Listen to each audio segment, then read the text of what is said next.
Support WrestleTalk! Donate on Patreon.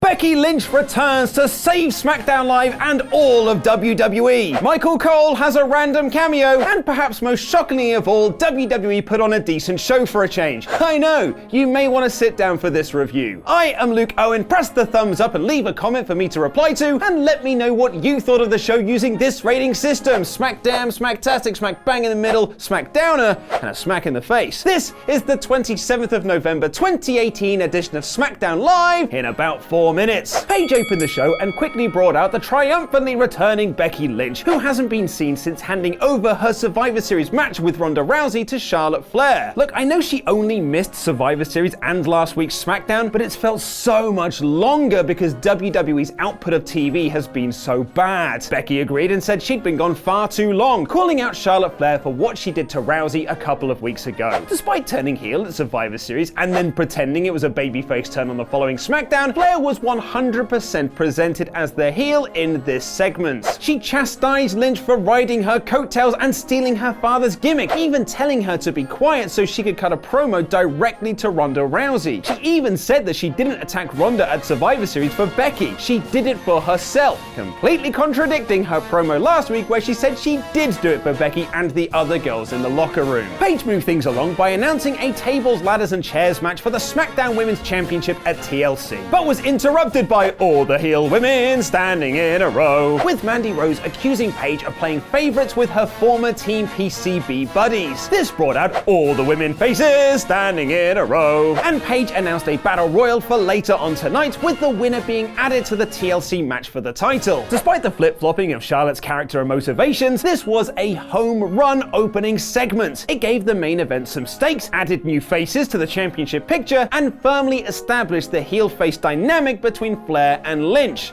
Unless they change their minds next week, of course. The Usos defeated SmackDown Tag Team Champions The Bar in a really great TV match, which told the story of Cesaro constantly uppercutting Jimmy Uso out of the air anytime he did a dive.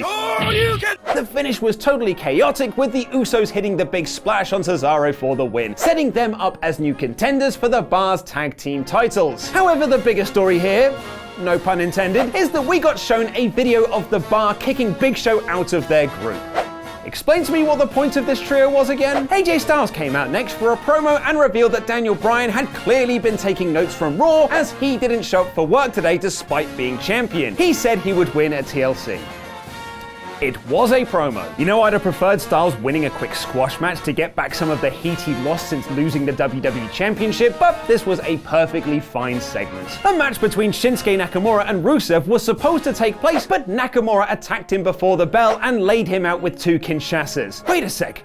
Could it be? I mean, people said it might happen, but I didn't think it could. Shinsuke Nakamura has a storyline! Ha-ha! Yeah! Yes! It's only taken them nearly 4 months for the United States Champion to have something to actually do. Michael Cole was randomly in the ring next to introduce Jeff Hardy, who we were told was celebrating his 20th year in WWE, even though he actually signed and debuted with the company in 1994. Boy, I really hope somebody got fired for that blunder. Cole Thanos'd out of the ring.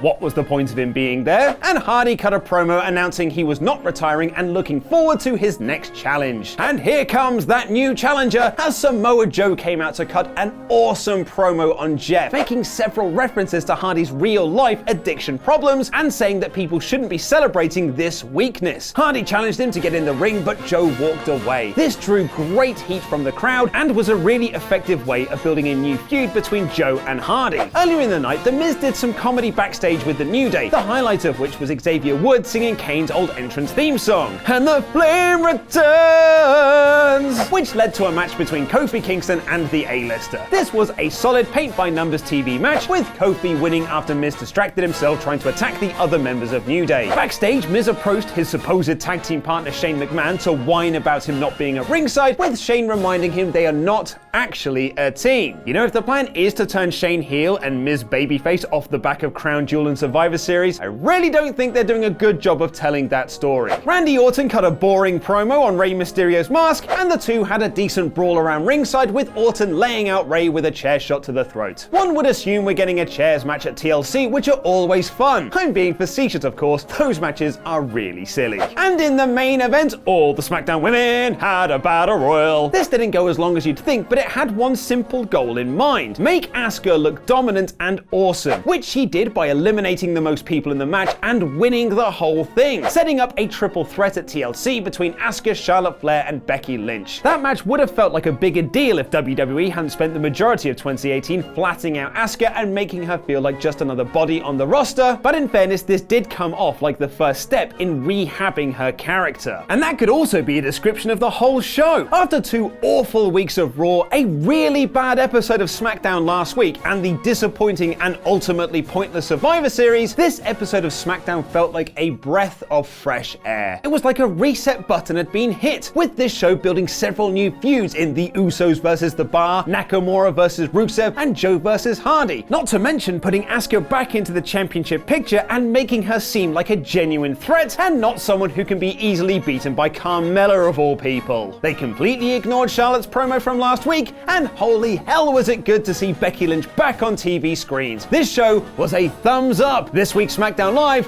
was smacktastic. Monday Night Raw, on the other hand, very much was not. Watch Ollie and I review the show in the latest episode of Wrestle Ramble by clicking the video on screen right now. I've been Luke Owen, and that was wrestling.